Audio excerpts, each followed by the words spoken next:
You're listening to the Cinemental podcast. Shall we begin? All right, welcome back to the Cinemental podcast, where we discuss mental health themes from cinema, television, and popular culture.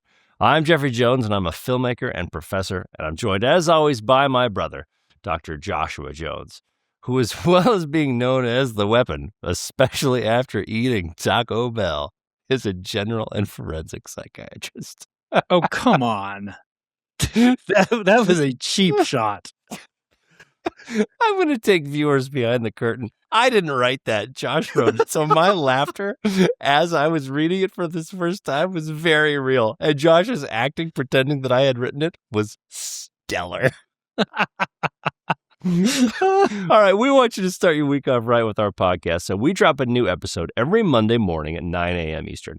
You can listen to us wherever you get your podcasts, or you can watch our hottest, spiciest clips and now full episodes on the YouTubes. All right, Josh, today we are talking about Weapons. Weapons is a mystery horror film centered on a small town shaken when multiple children vanish at the exact same moment, leaving parents and authorities scrambling to understand what connects them. As the search deepens, the story unfolds from different points of view, slowly revealing a larger, unsettling truth hidden in an otherwise ordinary community.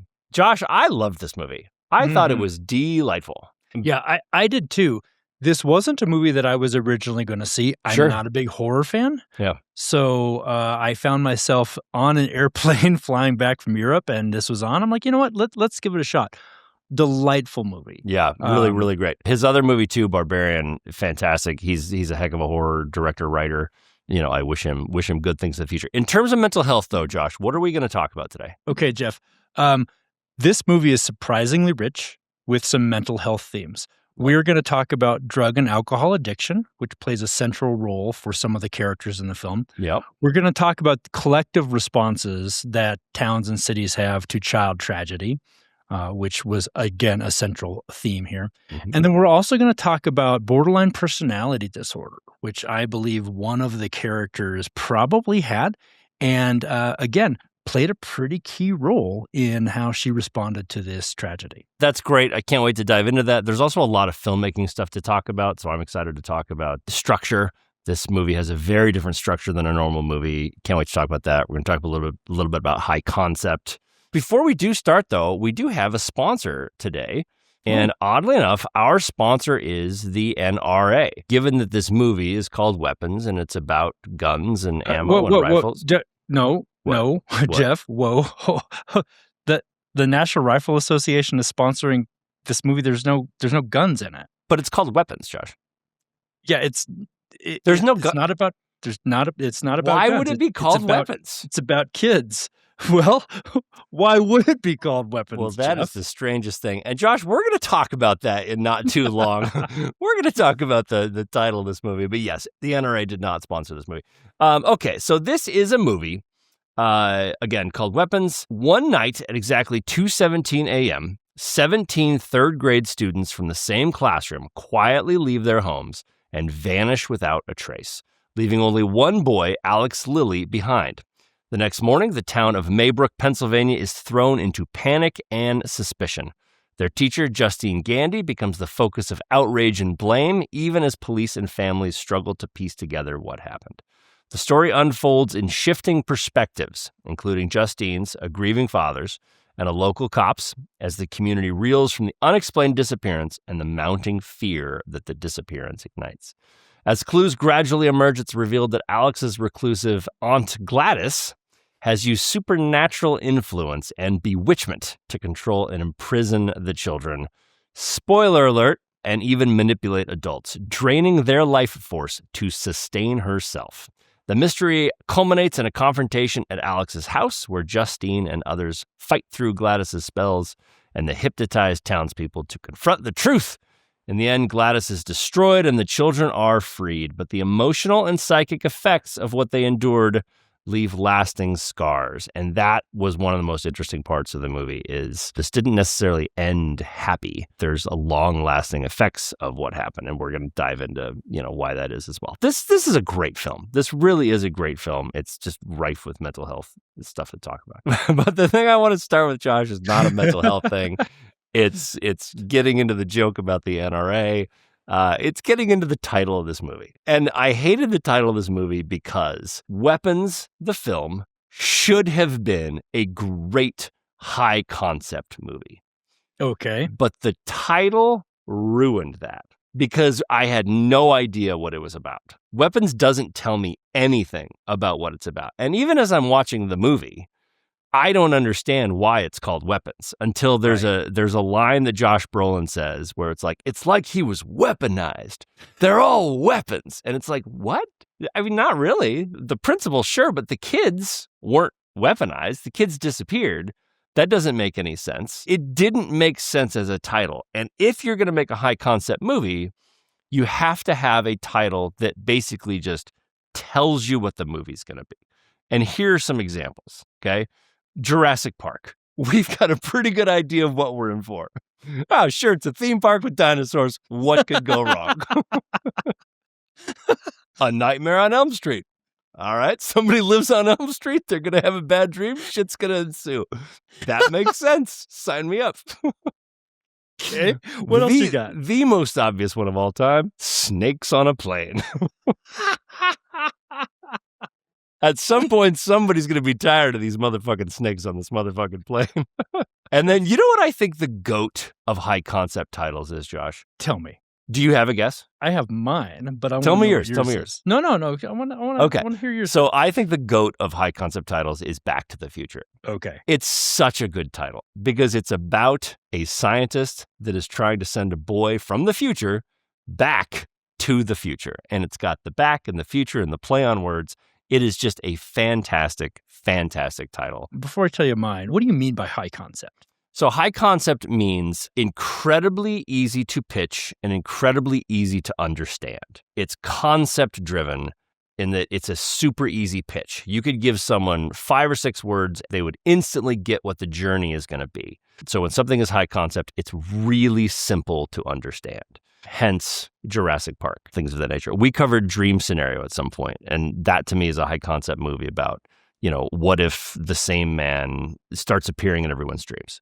Okay, we can immediately start to imagine what's going on. Okay. Something like The Sopranos, not high concept. It's about a crime family, but there's a million different ways you can go with that. It's much more of a character exploration than a concept. That's a high concept movie. This was a high concept movie. And had it been called something like The Maybrook Mystery or the 17 Missing Children, that would have been a high concept title. I'm not saying those are good titles, but this needed a better title than Weapons. So also a high concept movie doesn't mean that it's necessarily going to work either, right? It's the concept. That doesn't necessarily mean it's going to be executed well.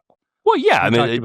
Exactly. All right, I see what you're saying. Okay, yeah. So in that vein, one of my biggest pet peeves in all of moviedom is when the title of the movie is a line of dialogue. Oh, interesting. Okay. And that happened here, and it just, made me roll my eyes. I hated it. It actually happens in Back to the Future when he goes, "We have to send you back to the future." I'm like, I get it. I don't like it. There's only one movie, Jeff, in which they ever pulled this off correctly. Star Wars. And that was, it's some kind of hot tub time machine. It's the only movie in which the title appears as a line of dialogue and it works. Yeah, A Hot Tub Time Machine is a fantastic high concept film. I loved Hot Tub Time. That movie was so much smarter than it should have been. People thought it was just kind of light popcorn fluff, but that was a really good movie about depression, about second chances. Hot Tub Time Machine was a really good film. We should cover Hot Tub Time Machine. We should cover Hot Tub Time Machine. Yeah. Okay. Oftentimes, Josh, we like to start with diagnoses. Let's start with Justine Gandy. She's sort of the protagonist. In this movie, I would argue that the mystery is the main character. And you can really make a case that there's 4 people who are greatly affected by this. There's Justine, the teacher, that obviously losing all of your class but one. There's going to be a spotlight on you. Josh Brolin, who is the spokesperson for all of the parents who are missing a kid. He could easily be the main character. Marcus, the poor principal who's got to deal with the city, and all of these grieving parents, and he's the one trying to hold the city together. He could be main character. And then obviously Alex. Yeah. You really could have 4 main characters. And what I love about that is it allowed Justine to not be your typical hero.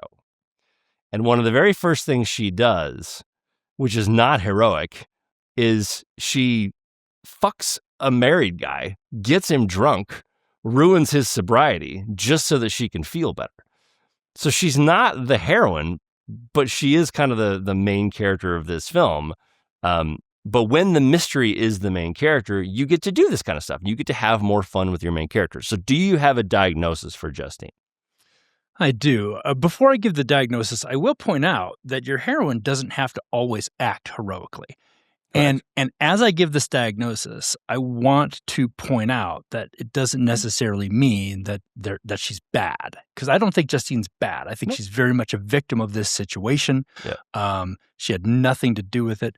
I thought the scene in which she spoke at the town meeting was a great scene. It was a horrendous choice. I mean, I can see it happening. It was a horrendous choice to have her speak. I hope in a real life situation that would never have happened. I could see it happening, horrendous, though. I can, but a horrendously bad position to put herself in. Yeah. A horrendously bad position for the principal to have put her in. But I think you can make a very good case for Justine having borderline personality disorder. Okay. Tell me what that is. Borderline personality disorder is a psychological condition in which a person consistently has a fluctuation in their own self-esteem, in their judgment, and in their thinking and approach to the world, in which they think very black and white. To put it very simply, Jeff, it is a condition in which chaos rules this person's life. They do not have a stable sense of their self. Okay. So chaos rules. Yeah. Chaos rules in what way? Like an internal chaos, a desire for chaos? Not less a desire for chaos and more of a comfort with chaos. That a chaotic world and a chaotic internal world is comfortable to the person. Okay. And they make choices that make more chaos. Interesting. Okay, so help me feel comfortable in. Help me help the viewers at home here. So, because there's probably some people listening right now who are like, I like chaos. Maybe I'm borderline personality disorder. Well, I mean, and maybe you are.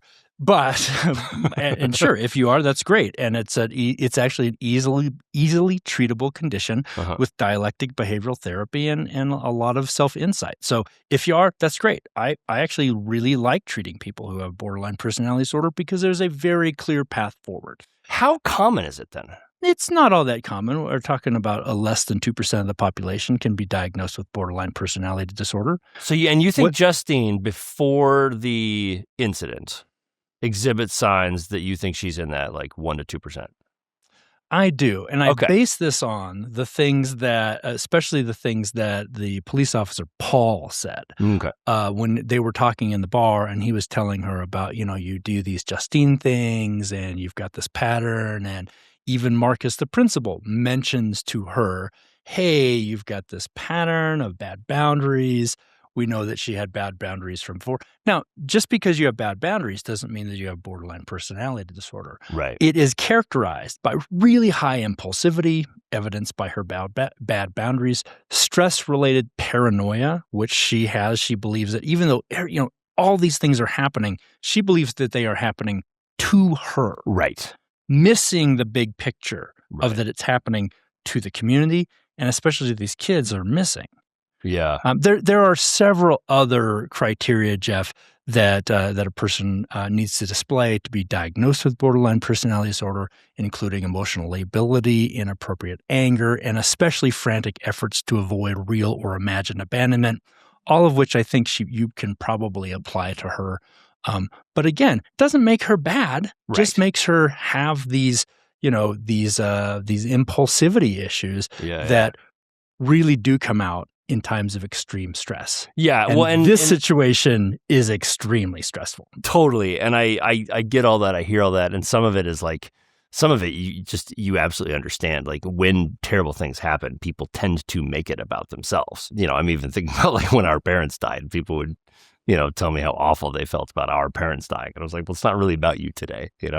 I think it's a pretty common thing that people do, especially in Justine's case, where it's like, she's not even making it about herself. The town has made it about her and told her that she's to blame, and in that case, like, I think any one of us would be like, I need to do whatever I can to prove that I'm not to blame, because people are, blaming me for this horrific thing that happened when I had nothing to do with it. What lengths would you go to clear your name? So that would make sense. But I totally buy what you're saying about, borderline personality. What you point out actually makes my point. So everybody has some of these traits from time to time. Right. It is just when they collect in one person over a long period of time in numerous different situations, and when they impact your functioning in one or more spheres. And it did impact her functioning in one or more spheres, even below this stressful situation. She made bad decisions in the workplace. She made bad decisions in her personal life with Paul, and they alluded to, difficulties that they had being the reason they broke up, and why Paul went and, got married. Oh, I think she would have had no problems corrupting Paul had this not happened. Absolutely. I think that was well within her abilities.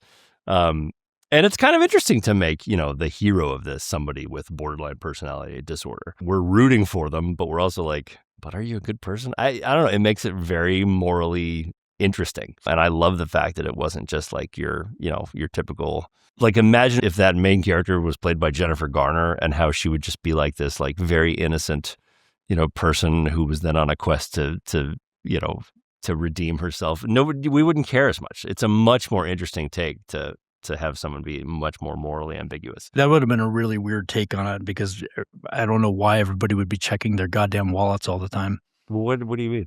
She's always asking, what's in your wallet? And I find it just annoying as shit. It's such a terribly awesome joke. Oh, great. Well done. Well done. No, I do want to go back to one thing you said, because I want to clarify this. People with borderline personality disorder aren't bad. And you said it in a very layperson sense, and I get it. She just happens to have this condition. I think it's great. I think that they don't point out that she's got it. Maybe she's not even aware. I can't imagine that the writers weren't aware that this is what they were casting her as. But again, I think it's great. I think we need to have much more ambiguity, people with mental conditions being portrayed as heroes, because most of them are. Right. I do this with my students where I have them tell me a story, and it's, their best story, the story you always tell at parties. And then I point out how it's told in perfect story structure, so they know it innately. And I think that the same thing happens with writers, where it's like somebody writes Justine, and they're not attempting to write somebody with borderline personality disorder. But then, a psychiatrist can come along and be like, oh, look at that. It's a person with borderline personality disorder. I think that writers sort of fall into something that you can diagnose. But I don't know if they did it on purpose. But that's kind of the cool part about art, is we're attacking the experience of humanity in a different way that can then be subjectively viewed by a doctor, or by a lawyer, or by a cop, by a firefighter. Are you saying that writers don't have the DSM-5 just open in front of them while they're writing characters? Right behind me, I have so many writers' books. I don't know if everybody can see them. Not a single one of those, Josh, is the DSM-5. I'm sorry. Huh. Yeah, I know that's disappointing to you. All right, let's move on from Justine. All good stuff. So Josh Brolin, I thought, did an amazing job here, Josh.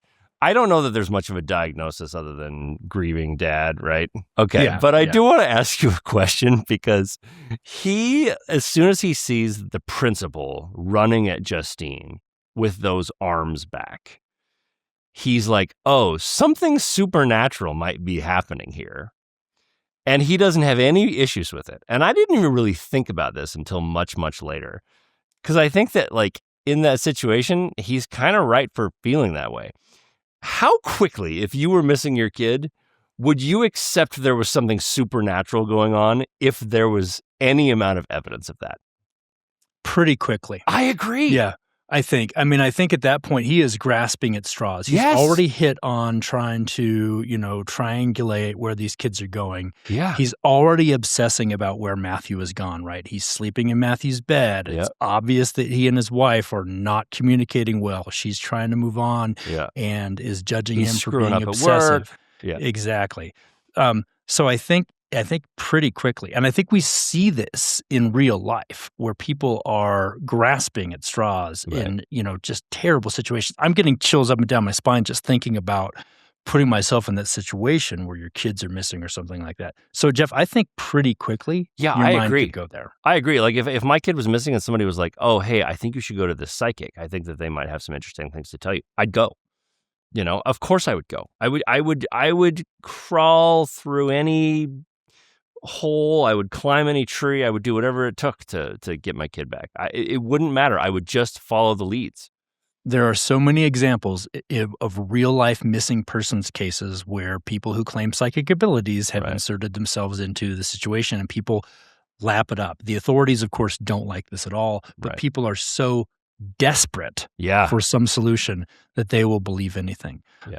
Now, obviously, in this case, in the movie, he was right, and you've got Benedict Wong running at her, just crazed. The principal of the town. I mean, it was all over clearly, his face. clearly supernatural. So, but I don't think that's a stretch, Jeff. I think you jump to that pretty quickly. I agree, and I think I would have done the exact same thing. Given all the information and I thought that the way he gathered the information made sense. His obsession led to those things very naturally. Which made for really good screenwriting because it's hard to piece these things together and plot these things so well, and they did it. I think it was pretty natural in the context of the movie for him to jump to there being some supernatural thing. I think it was much less plausible for him to jump to their weapons. Right. We really need to get the title of this movie out. So it's like they were weaponized. That was weird. Yeah. I loved this movie a lot, Jeff. I was surprised I did. So I feel bad about harping on the few things that didn't work well for me. Yeah. But it was such a boner. Yeah. We didn't cover Housemaid. I still think we might at some point, but there's a line in it where like Sydney Sweeney breaks a plate and the main guy is like, "Oh, don't worry about it. I've got a plate guy who's amazing at fixing these sorts of things." And it's like, really? You have a plate guy? That's something you have? Nobody has a plate guy. It's just there were lines that will just ruin movies for me. That was a recent one.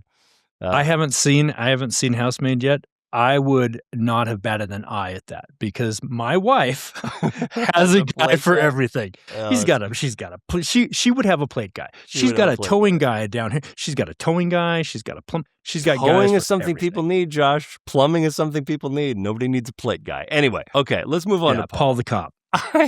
I loved Paul. Again, just absolutely not a hero. Absolutely a very flawed person making real human decisions. But one of the things I wanted to ask you was, so Paul is in a relationship. He's in a relationship with his boss's daughter. He's an alcoholic. He goes to meetings. He's trying to have a kid with his wife. Out of the blue, Justine calls him, gets him drunk, and they have sex. Did you believe that relapse? Oh, absolutely. Yeah. 100%. Why? What makes someone relapse? Like, what's the...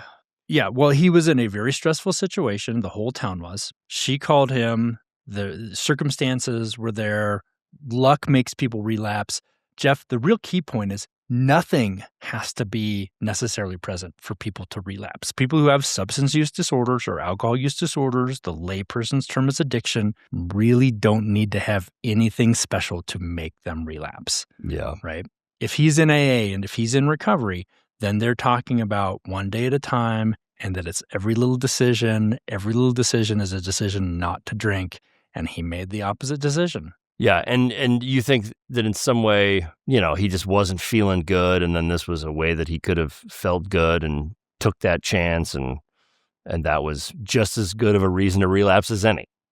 Yes. Yeah. Yeah. I think that's very well said. I don't have anything to add. Yeah, fair enough. And I think that's one of the just trickiest things for people who haven't gone through recovery or who haven't studied it to understand. is that, relapses can happen at any time for any reason. It is constantly there in people's brains. I mean, Matthew Perry talked about it as like, you just don't get it. It's a disease. He was talking with somebody who's like, well, just don't drink. He's like, you don't understand. It's a disease. It's a different thing. Like every day is tough. And, I believe that. I don't have any reason to not believe people's experience. The neural network of people who have drug and alcohol use disorders is different than those who don't. Right. For reasons that we don't fully understand, their reward pathways, so what pings dopamine out to them, is linked inextricably to these substances. Right. Once it gets in there. And you're right. If you don't have that, you don't understand it. Right. Because you just don't have that draw. This is not about weapons at all, but I just want to talk about Aaron very quickly. In a way, man, I just feel like he's the unluckiest guy in Hollywood. He was in this incredible Coen Brothers movie, had this just awesome role, and everybody was like, okay, Alden to the moon, gets cast in Solo, as Solo. And I got to tell you, I thought he crushed it. I thought he did everything that could be done with the role of Han Solo. And the movie, was just plagued with problems. The directors were replaced. The script wasn't very good. But, like, he's one of those just victims of a major franchise killer.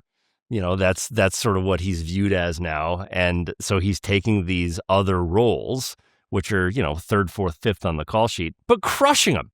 But just crushing him. Every time I see him, I know he's going to deliver an incredible performance. He crushed it in Oppenheimer. Yes, he did.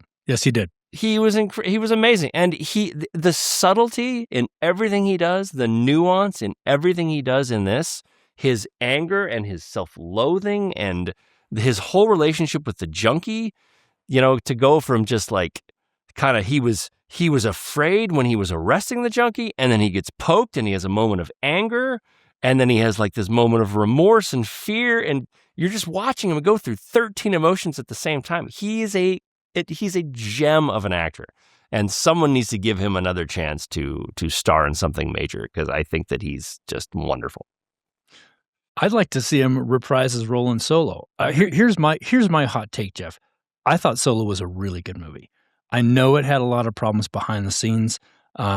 I didn't think the script was bad at all. I thought it told a really good story. I thought it was well done. I really liked it. It came out at a time when there was, Star Wars saturation and Disney saturation, really, because they had acquired both Star Wars and Marvel and were just pumping movies out, believing they could just mint their own money forever. Yeah. And it fell into that hole.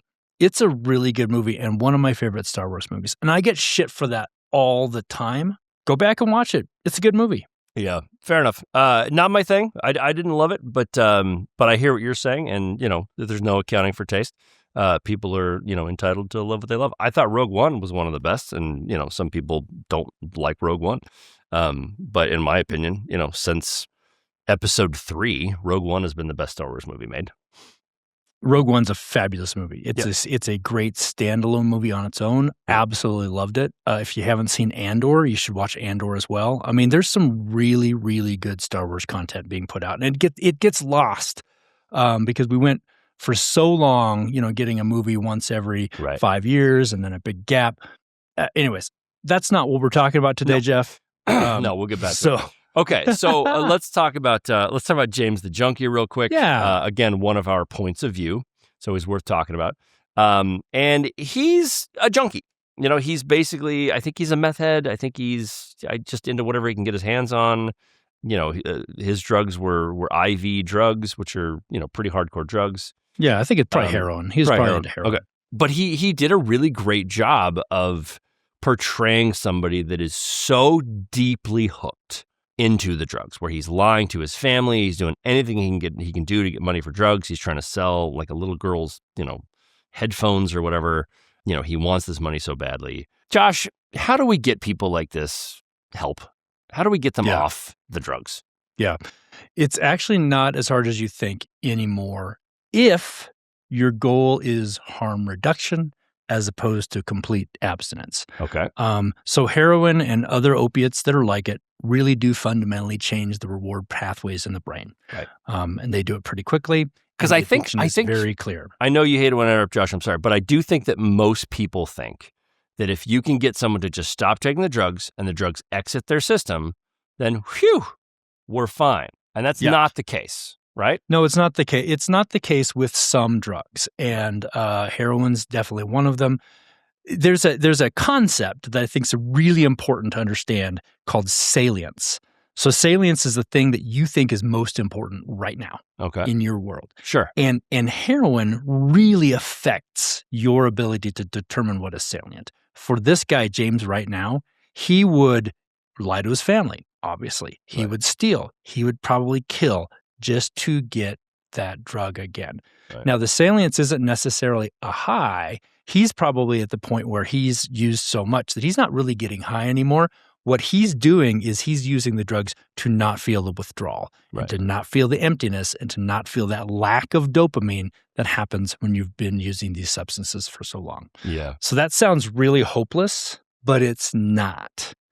Because now we actually have medication-assisted treatment, or MAT, that can substitute much less destructive opiates for heroin, and people do reduce their maladaptive behaviors, their bad behaviors, the stealing, the lying, all that kind of stuff, and can live fairly normal lives with this substitute medication. Wait a minute.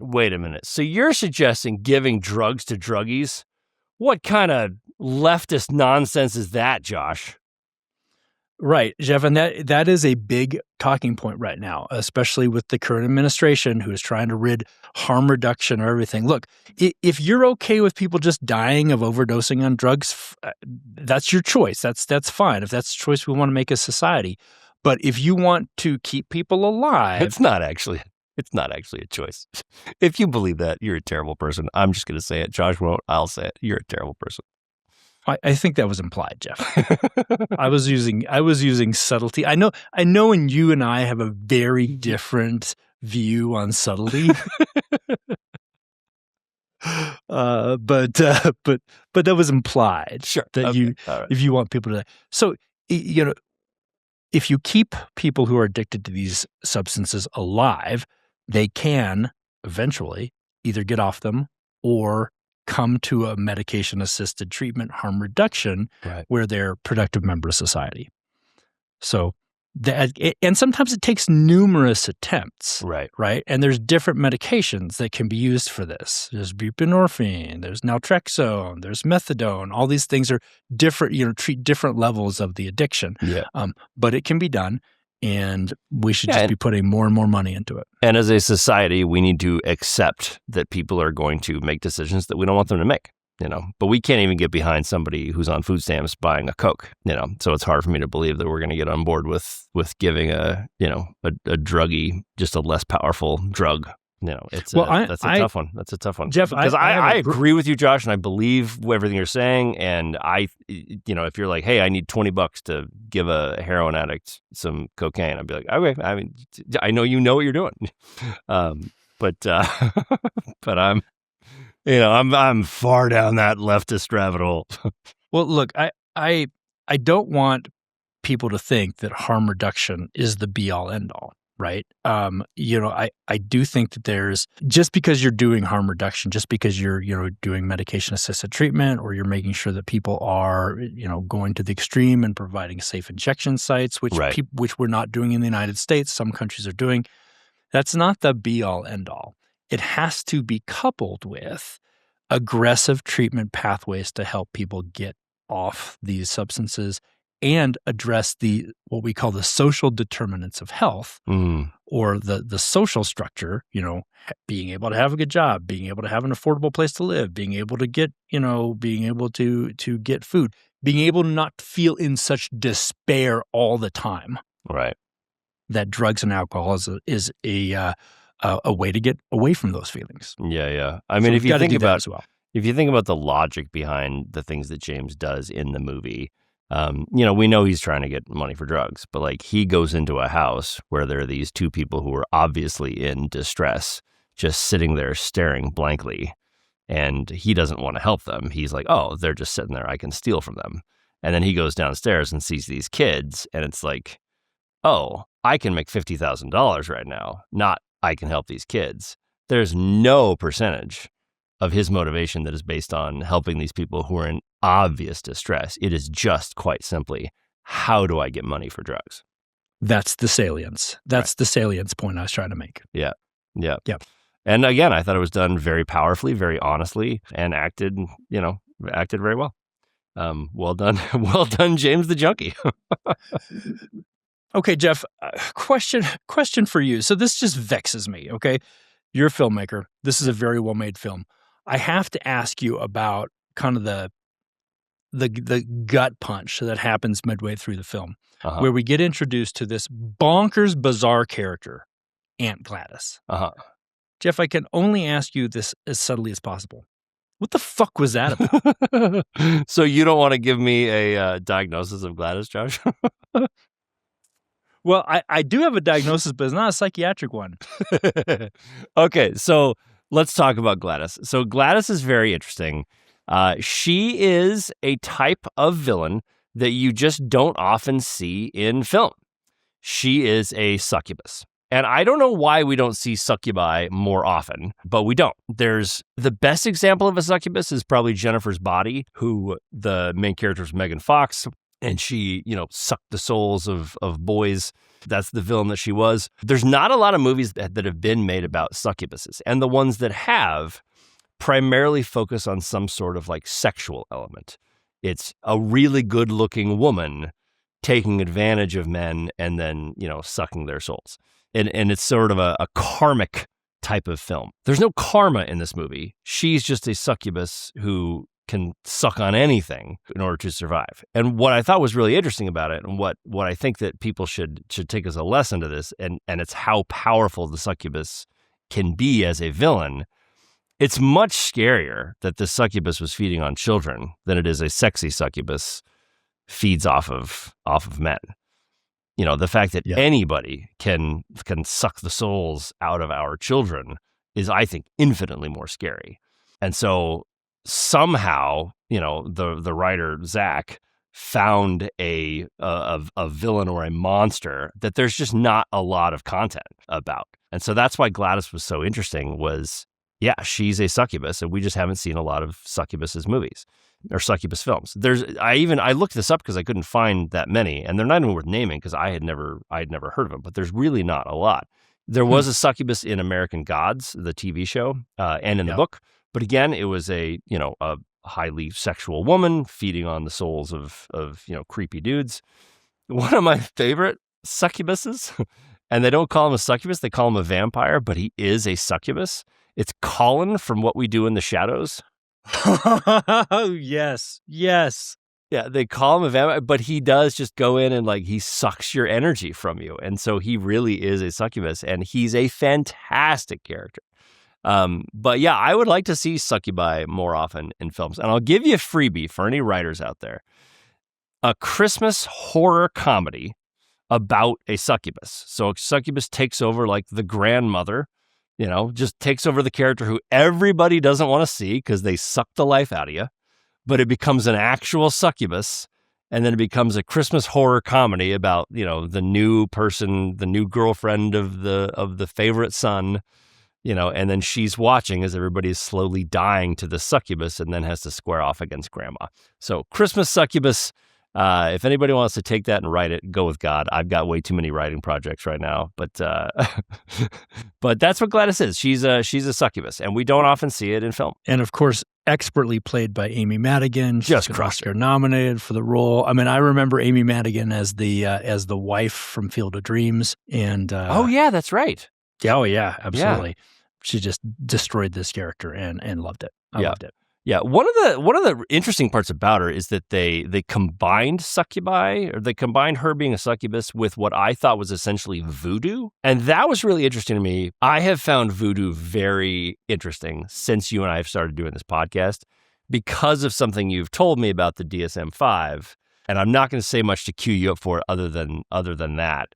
But talk to me about the relationship between something like voodoo and good mental health practices. Yeah. So when we talk about things like voodoo or possession, We talk about culture-bound syndromes, which are identified in the DSM-5 as a recognition that our Western way of viewing mental illness isn't the be-all, end-all, and that there are other conditions out there that are recognized in other cultures that very much play on mental health issues and are very much real as much as our mental conditions are real. Right. Remember, these are just these words that we give to these mental conditions. They're just descriptions. They're shorthand ways of identifying a collection of symptoms. Right. It's the same thing with culture-bound syndrome. So if somebody's possessed in another culture, they're displaying some signs and symptoms that are repeated from person to person. And this is a way of trying to understand something that is not typically understandable. Right. If that makes sense. No, it does. Well, I mean, it makes sense to me. Let me know in the comments if it doesn't to you. Okay, let me give you a hypothetical, Josh. Let's say Sure. somebody comes into your practice and they're there because they believe that they have been under the influence of voodoo and forced to do things that they wouldn't normally have done. Okay. How do you treat that person and how, real do you take their feeling that they were affected by voodoo? I take it very seriously. If they're coming in to see me, even if they believe that they've been affected by voodoo, we've got a bridge to be able to talk about why they think that way. Right. And tell me what, I would ask questions like, tell me your understanding of voodoo. Tell me your understanding of this possession that's going on for you, and really explore with them what their belief system is that has led them to this conclusion. Right. When things start happening to people's thoughts and emotions, we go through lots of, internal dialogue with ourselves about what's going on with us before we ever expose it to the outside world. Right. So it's really my job to help figure out, how'd you come to this conclusion? Right. Why did you decide, even though you feel like you've been possessed by voodoo, why did you decide that today is the day to walk through the door of a psychiatrist for help? Right. Correct me if I'm wrong. What it sounds like you're saying is the voodoo part would be the last part you would address, if you would address it at all. It would be, why did you do the action, not why do you believe in voodoo? No, I don't want to give up that impression at all, actually. That would be one of the first things that I would explore. Okay. If somebody came in leading with, hey, I'm possessed by voodoo, I'm not going to ignore that. That would be a very paternalistic and way old school Western medicine way of approaching it.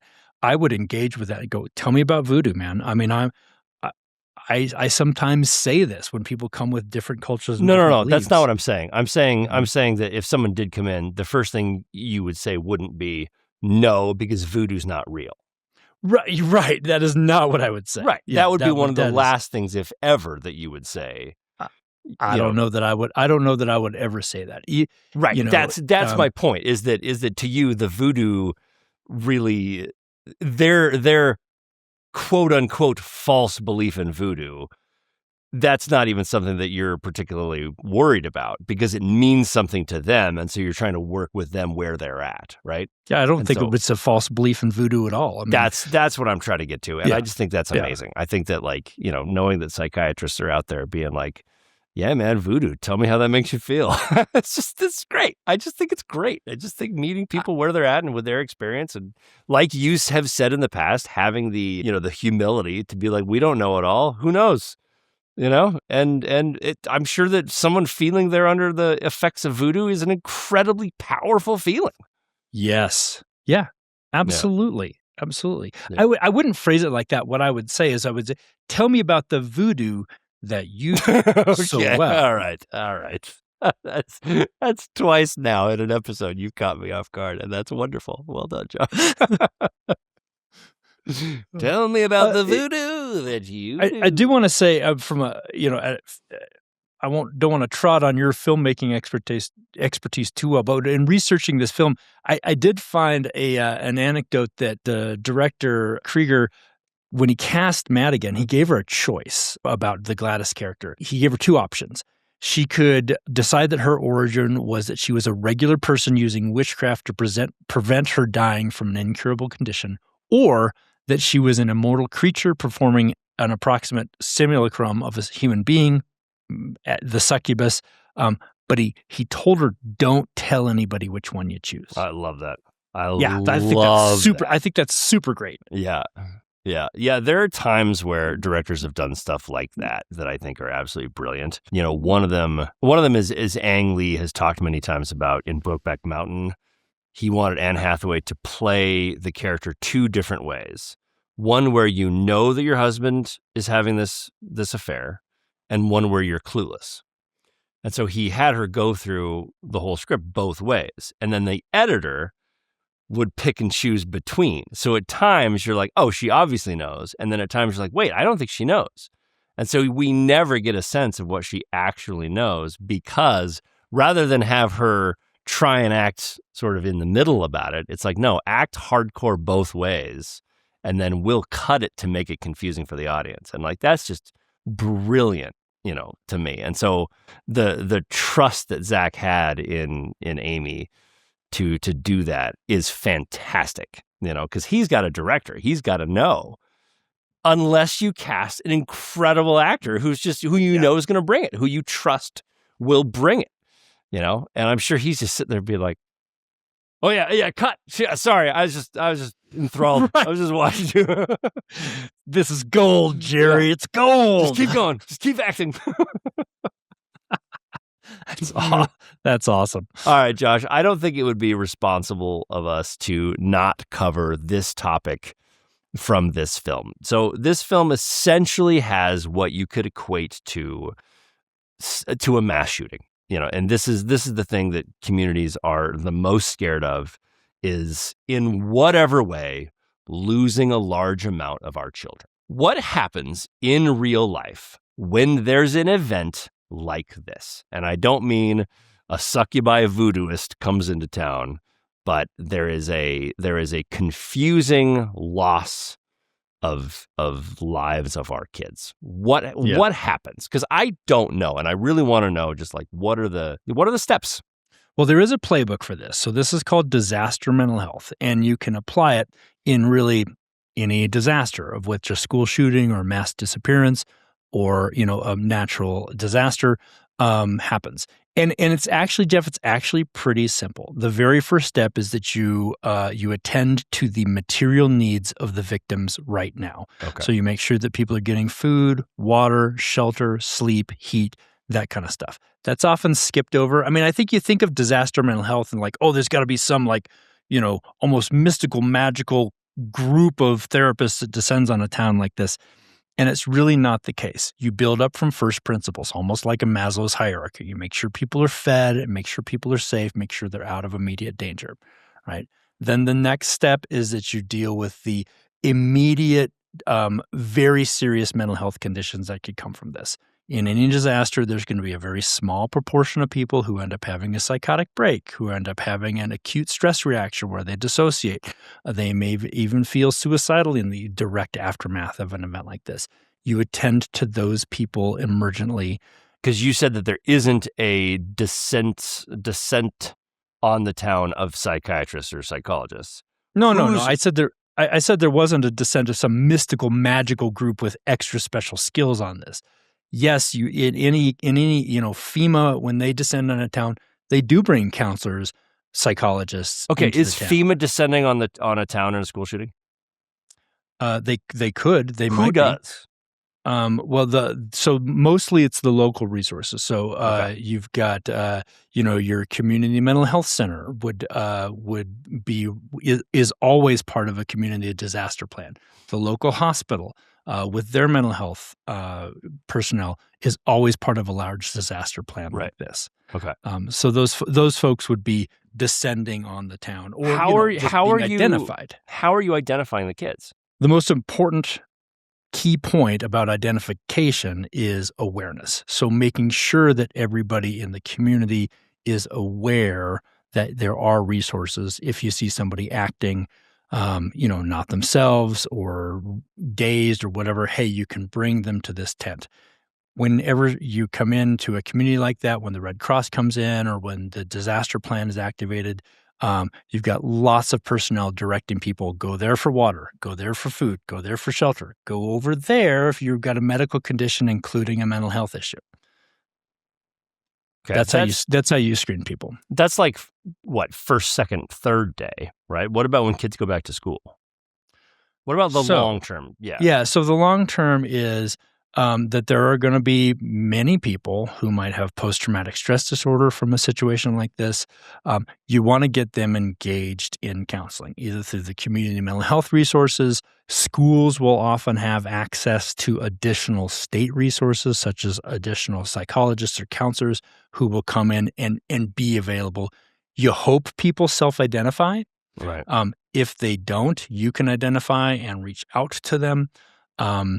And go from there. And every community is going to have their own disaster preparedness plan, right? That involves community mental health, that involves police, fire, ambulances, involves the local hospital. There is a plan. Every community's got one. There's federal funds that are provided to develop these plans. I've been involved in developing several of them in my different roles at hospitals and community mental health centers. Yeah. So there is a plan. You have to raise your hand and say, "Hey, I need help." You have to identify that you will have some resiliency in the first days of a bad event like this. Most people do. Most people don't break down right when something like this happens. They bring themselves together. Some people will, and that's okay. I'm writing a story. But in the aftermath, you've got to raise your hand and say, "I need help." Yeah. I'm writing a story right now where, a kid, unfortunately, commits suicide. And I was like, I wonder what happens. Like, what happens at a school, when a kid commits suicide? And I researched it. And in most schools, what happens is the teachers get together and there's an announcement made by the first period teacher to say, hey, one of your, students has committed suicide. If anybody needs, help, please, by all means, go to the counselor. But I thought that was really interesting that they put it on, the teachers in first period to be the ones who have to inform the kids. And I'm like, that makes sense. But God, what an awful position to put a teacher in. Horrible position. Horrible position. Okay, Josh, Weapons was obviously a fantastical movie about the disappearance of children. You were telling me about a really fascinating case where kids disappeared, and I wanted you to give you the chance to highlight that. Yeah, Jeff, when I was looking for whether any situation like this had happened before, you've got all these school shootings, but that's not just a disappearance of kids. You know what happened to them. Right. There's a bizarre story that's real from 1976 in Chowchilla, California, in which a school bus full of kids vanished. And it's known as the Chowchilla kidnapping case. And what happened was a group of young men thrill seekers decided to kidnap a whole school bus full of children. Jesus. They did. They kidnapped them and the bus driver, and they basically just disappeared. And they were gone for, fortunately, only 16 hours. And what they did is that they had actually prepared an underground bunker where they put these kids and the teacher, and then all hell broke loose in the town. When they realized that the kids were gone, folks descended on the police department. It was chaos. It was very difficult to figure out what was going on. And they didn't really do anything in those 16 hours that was vital in finding the kids. Right. There's a happy ending here because the amazing bus driver named Ed Ray and some of the older students on the bus kept kids calm and figured out how to get out of this underground bunker, so they were only gone for 16 hours. And they were just absolute fucking heroes. But what we did learn in the aftermath of this 16-hour ordeal was that many of the children suffered decades of severe PTSD, night terrors, and all of them suffered a permanent loss of childhood innocence. It did spark some of the most significant studies into childhood trauma, and that proved that the mental tomb that they were in, beyond just the physical one, lasted far longer than the physical ordeal itself. Well, and that actually ties very nicely into Weapons, because one of the interesting parts of the ending for me is that once the succubus was killed, the kids didn't necessarily return to normal. In fact, they didn't return to normal at all. They weren't under the spell where, she was telling them what to do anymore, but they didn't come back alive. And they have the voiceover at the end that says, in a couple of years, some of them were able to talk again, but there was lasting effects. I thought that was a really interesting filmmaking choice. And you're saying that that's good mental health. Yeah, I mean, throughout the whole movie, the parallel that I kept drawing from a mental health perspective with the condition that the kids and the parents were in, Alex's parents were in, was of a condition called catatonia, which can very much appear as somebody is locked in to a very motionless stance in which they really ignore the environment around them to the point where they don't eat, they don't toilet themselves. And it can be a very severe yet rare side effect of some mental conditions. It can also come from some physical conditions as well.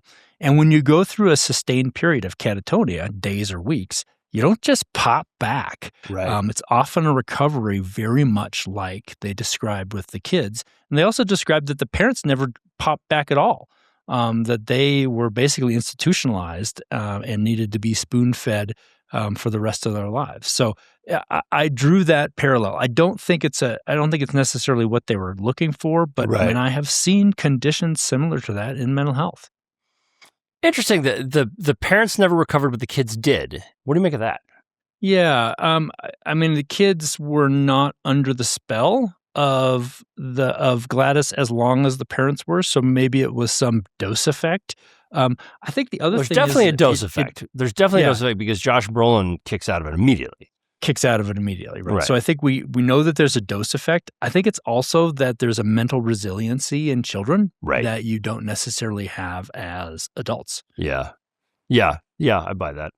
All right, that's a fascinating story, Josh. I mean, I'm sorry that ever happened. I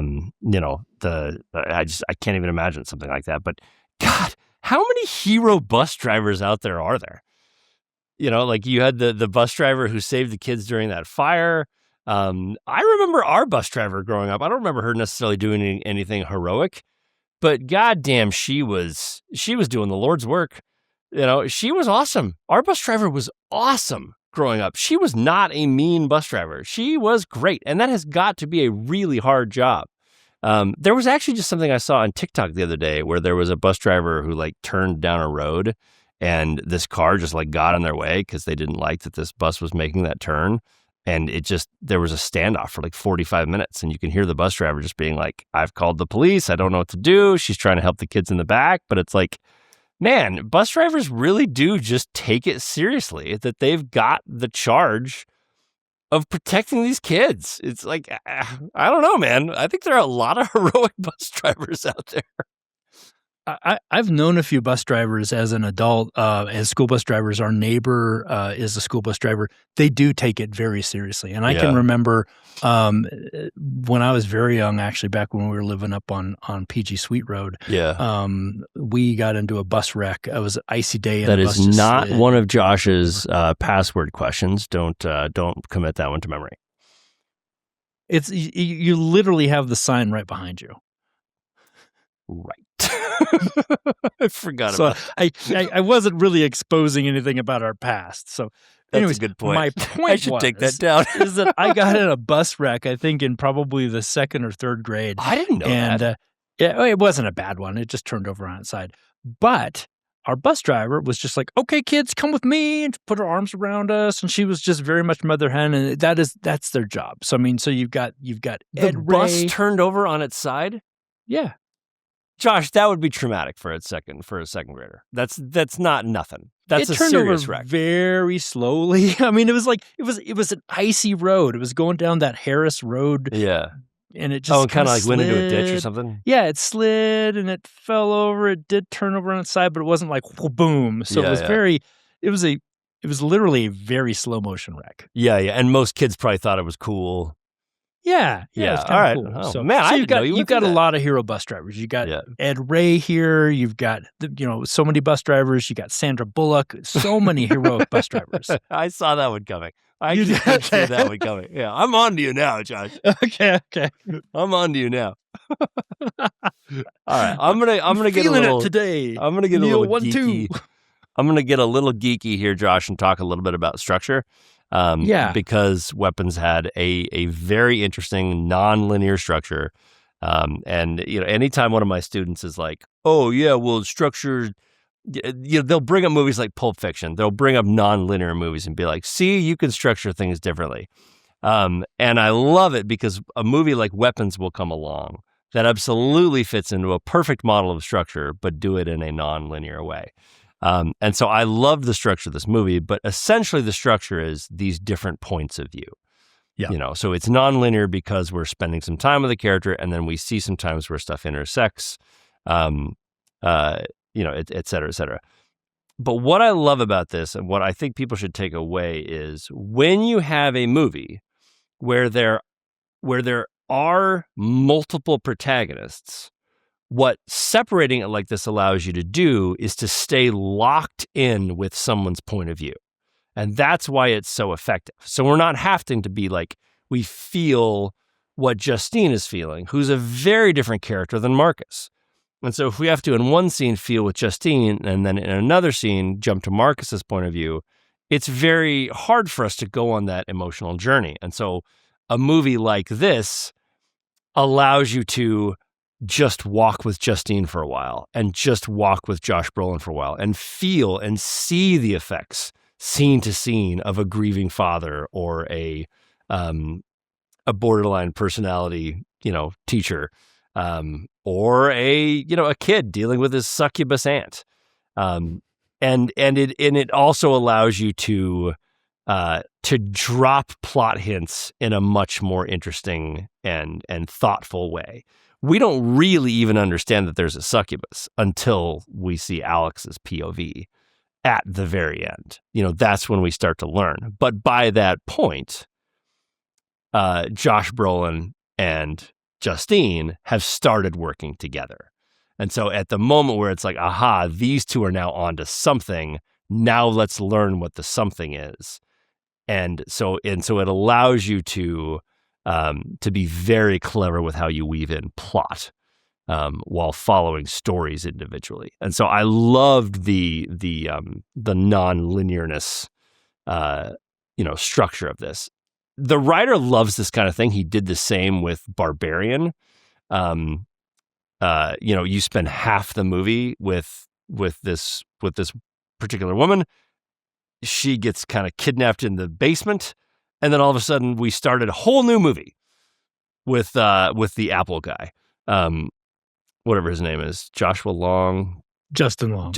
Yeah, it was a whole new movie, and then at some point they intersect, and so it's two like non-linear movies in a row. It's fantastic. But what it also helps you do, and this gets into one of my issues with the movie, it also allows you to hide some pretty glaring plot holes. Yes. Because it allowed you to hide how absolutely terrible the police work was in this movie. And I really hate when cops are dumb in movies, but in this one, they definitely were dumb. And you have to go back and think about it because it's so well hidden.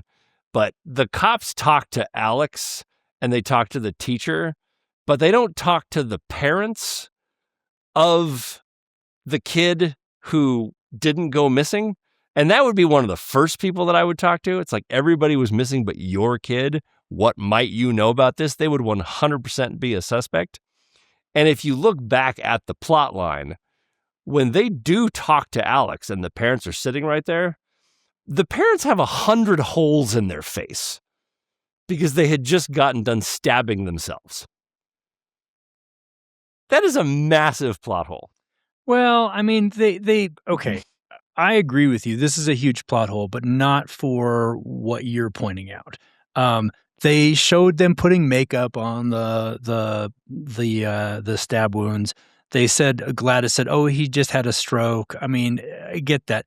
What the giant plot hole for me was that, okay, they did this initial interview, but it's been a month and they've got no leads. The cops are going back and doing re-interviews. They're going back to Alex's house. They're going back and they're just doing a drive-by and seeing, all the windows are now newspapered up. I mean, those were the plot holes for me.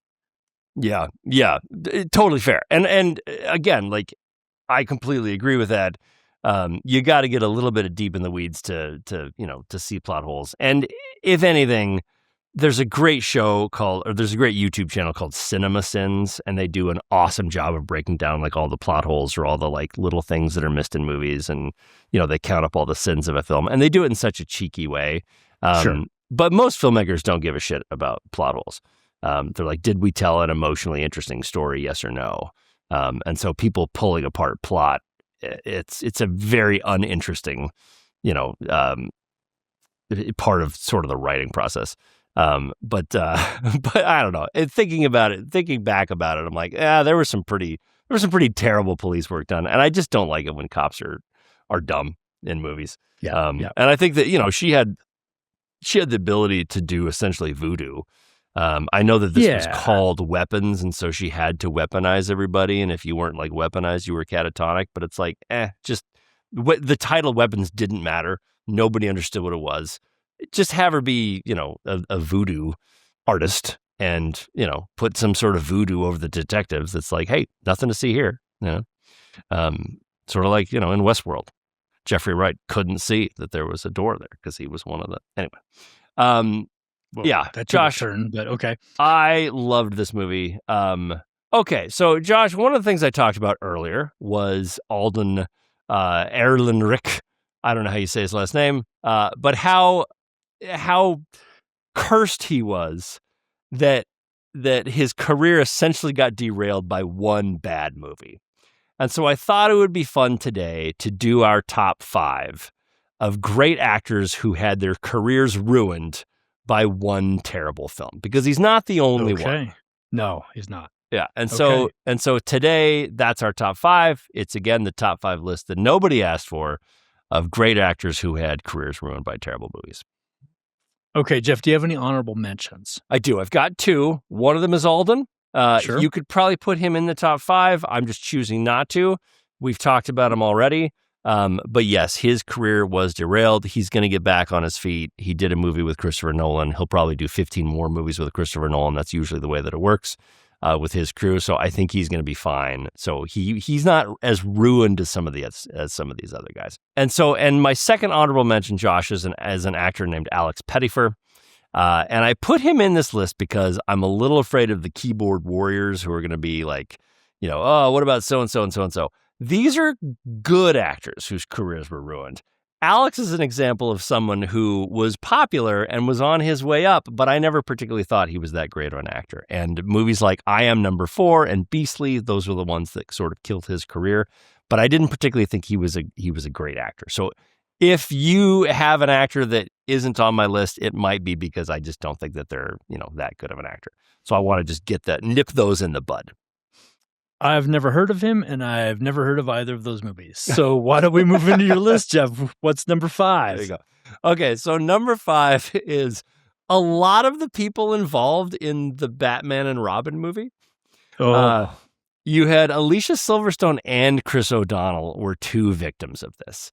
I mean, these 2 were on their way. Obviously, Alicia coming off of Shameless.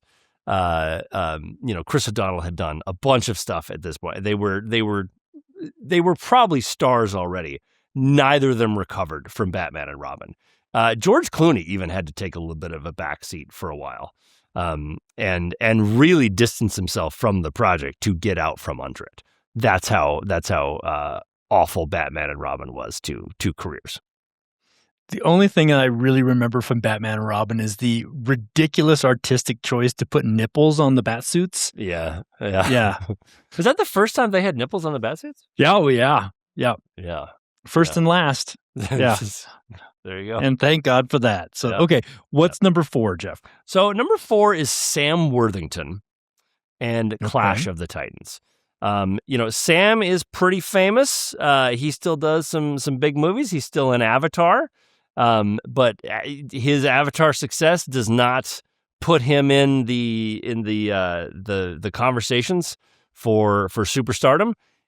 He was on his way, but Clash of the Titans being a pretty bad retelling of the classic Greek myth, as well as a remake of a really good movie I think from the 70s, put him on Hollywood's no-no list.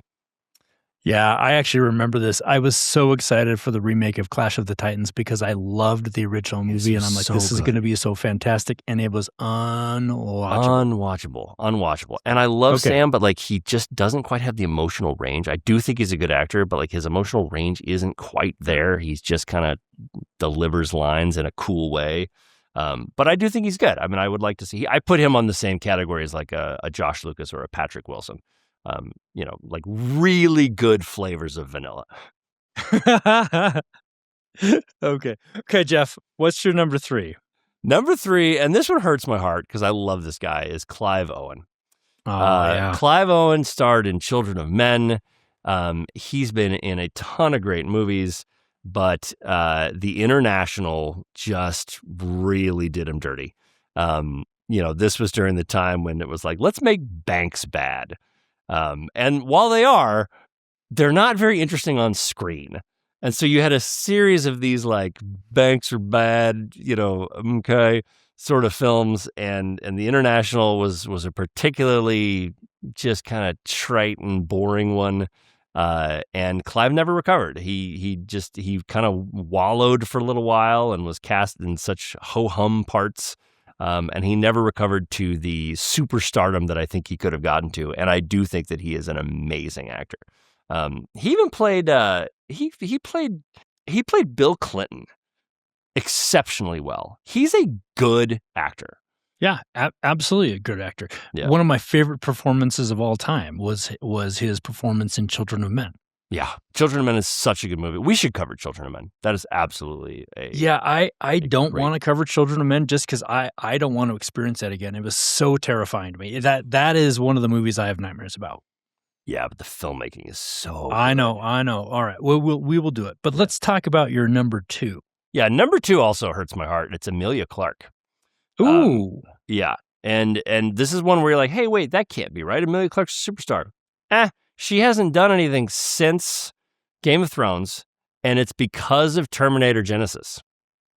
Oh. And she made Terminator Genesis kind of early in the Game of Thrones, in her Game of Thrones run. And it just was not a very good movie. I mean, of all the Terminators, and they made progressively bad Terminators after Terminator 2.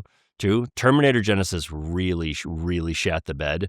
And the idea of her as a leading lady really went away, with that movie. She did star in a movie, I think, called Last Christmas, or it was some sort of a Christmas movie, and it was great. But that wasn't, supposed to necessarily be a blockbuster film. And so she hasn't gotten the opportunity to really carry a movie since the awful movie that was Terminator Genesis. And that one breaks my heart because I think Emilia Clarke is awesome. I think she's dynamic. I think she's fantastic. She should absolutely star, get a starring role. I would love to see her in a Marvel movie. I think the world of Emilia Clarke. And I think that she showed an immense amount of range, doing something like an amazing heartfelt Christmas movie and playing Daenerys Targaryen. Well, she is in the Marvel universe. She was in one of the Marvel TV series. Yeah, but I'm saying that's not a blockbuster role. I mean, TV is a vastly different thing than starring in movies. Well, yeah, I know, but she's in the Marvel universe. I just wanted to point that out. I don't know why. I don't know why, Jeff. I don't know why I did that. I don't know why. So let's move on to your number 1. Jeff, I'm going to guess who this is because it's very clear that your number 1 actor whose careers were ruined by terrible movies has got to be Elizabeth Berkley from Showgirls. No. She's going to follow that Alex Pettyfer class, Josh, where I just don't particularly think she was that great of an actor. No, number 1, I think a lot of people might be able to guess this because I'm not the first person to make this list, but it's Taylor Kitsch. Yeah. Taylor Kitsch was so good in Friday Night Lights. He's been good in every movie I've seen. He was recently good in The Terminal List. He was so good in The Terminal List that they made a prequel series about him. He is a great actor, and he didn't do anything wrong in John Carter of Mars, but because that movie flopped so hard, he was forgotten about as an A-list star. You could also blame Battleship for this, but I'm still not willing to admit that Battleship was a bad movie because it was great. It was great. I thought so too. Nobody gave it a chance because it was like, oh God, we're trying to make a movie out of this board game. Nobody gave it a chance, but it was a Peter Berg film. I love Peter Berg. The logic of everything made sense.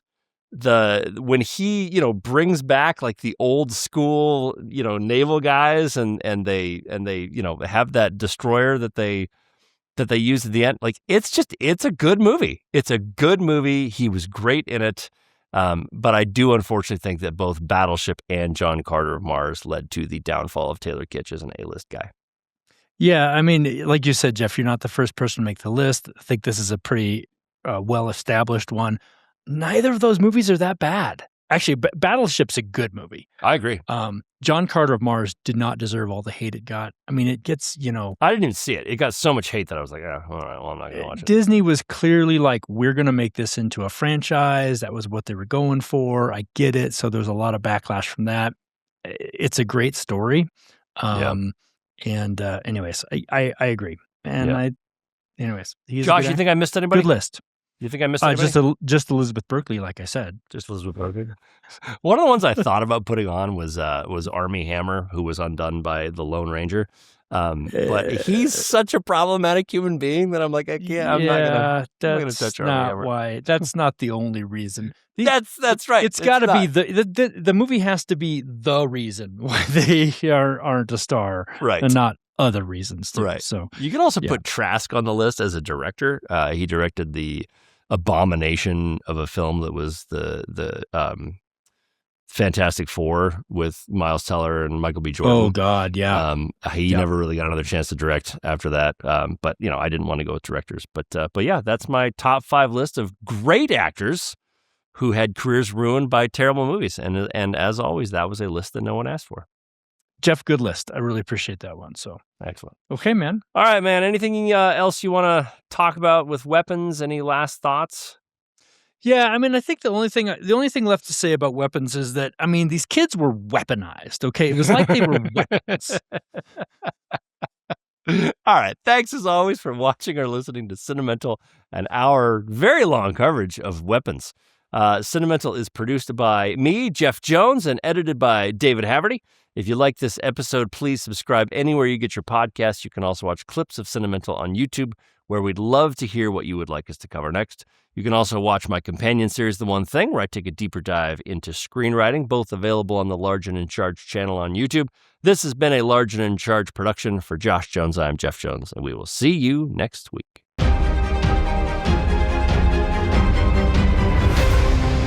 I want you to hit me as hard as you can.